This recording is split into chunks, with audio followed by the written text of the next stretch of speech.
Hello Leute, may balak ka bang magpa-opera sa Germany?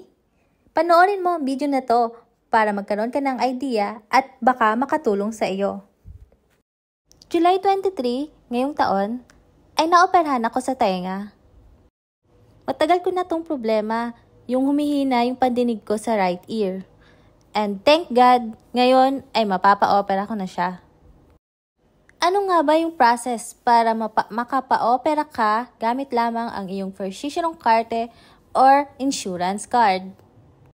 First thing na kailangan mong gawin ay pumunta sa House Arts para kumuha ng Anweisung. Anweisung o referral para i-refer ka nila sa specialist. Sa case ko ay sa HNO Arts ako nila ni-refer. Pagpunta ko sa HNO Arts ay nag-conduct sila ng hearing test sa akin at nakita nga na may problema talaga ang right ear ko kaya nagbigay sila ng Anweisung for CT scan. After ng CT scan na ma-receive ko ang result ng CT scan ay binalik ko ito sa HNO Arts. Doon sa HNO Arts ay nakita nga na malala na ang aking infection sa tainga at meron siyang cyst na 6 mm. Kaya binigyan niya ako ulit ng Anweisung para i-refer sa hospital for operation.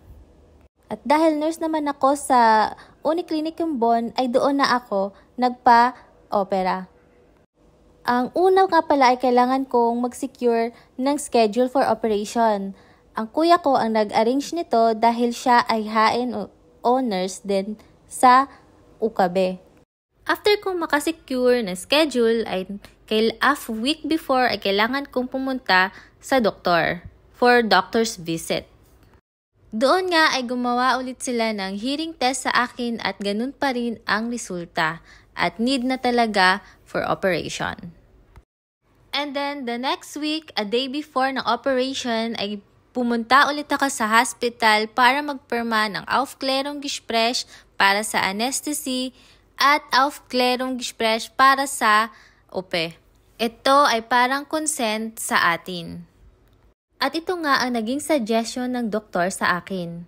2 operation ang kanyang plinano para sa akin. So ito nga sa aking first operation ay tumagal lamang siya ng 20 minutes at mabilis akong naka-recover.